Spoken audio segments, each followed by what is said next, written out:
साथीहरु जब हजुरले नयाँ फोन किन्नुहुन्छ त्यो समयमा हजुरले किनेको फोन एकदम ह्याङ नभइकन राम्रोसँग स्मुथ तरिकाले चलिरहेको हुन्छ तर त्यही फोन जब हजुरले प्रयोग गर्दै जानुहुन्छ केही समयको अन्तरालपछि त्यो फोन ह्याङ हुन थाल्छ ल्याग हुन थाल्छ किन यस्तो हुन्छ त आखिरमा आजको यो भिडियोमा केही कारणहरु जान्ने छौं नमस्कार साथीहरु म राजकुमार थापा फेरि पनि एउटा नयाँ भिडियोको साथमा म हजुरहरु माझ उपस्थित भइसकेछु भने सामान्य जानकारी युट्युब च्यानल मार्फत यो भिडियो हेरेर अहिले मलाई साथ दिइरहनु भएको छ र यो भिडियो हेरेर मलाई साथ दिनुहुने हजुरहरु सम्पूर्णलाई म हार्दिक स्वागत गर्न चाहन्छु अब लागौं आजको यो भिडियोको विषयतर्फ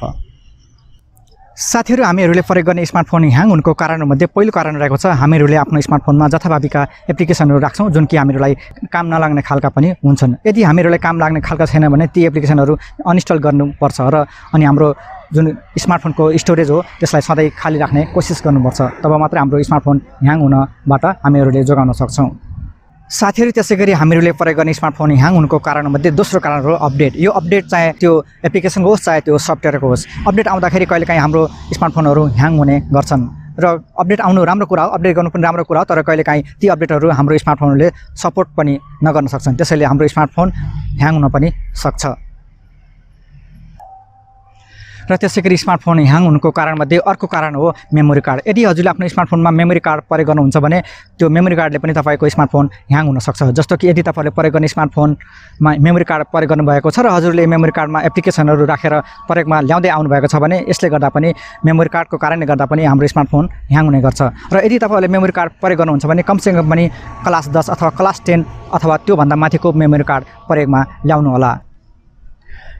र साथीहरु यदि हजुरले प्रयोग गर्ने स्मार्टफोन 3-4 साल भइसकेको छ भने तपाईको स्मार्टफोनको ब्याट्रीको क्षमता पनि एकदम घटिसकेको हुन्छ जसले गर्दाखेरि जुन स्मार्टफोनको सीपीयू जीपीयूलाई पर्याप्त मात्रामा क्षमता पुगेको हुँदैन यसकारण पनि तपाईको स्मार्टफोन स्लो भएको हुन्छ र यदि तपाईहरुले जस्तो तरिका जुनै तरिका पनि अपनाउँदाखेरि स्मार्टफोन स्लो भएको छ भने अब यो सम्झनुस् कि तपाईले स्मार्टफोन अपग्रेड गर्ने बेला भइसकेको छ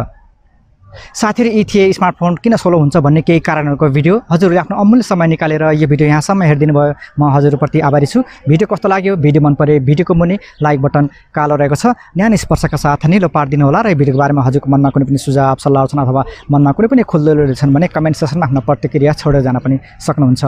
र तपाईं यो सामान्य जानकारी युट्युब च्यानलमा नयाँ पाउनुहुन्छ र यस्तै सामान्य कुराहरुको जानकारी राख्न चाहनुहुन्छ भने यो च्यानललाई सब्स्क्राइब पनि गर्न सक्नुहुन्छ र सब्स्क्राइब गर्नको लागि यो सामान्य जानकारीको लोगोमा क्लिक गरेर पनि च्यानललाई सब्स्क्राइब गर्न सक्नुहुन्छ र अन्त्यमा जाँदै तपाईहरुको जीवनका क्षणहरु शुभ होस् भन्दै म यो भिडियोबाट अहिलेलाई ओझेल्न पर्न चाहन्छु हस्त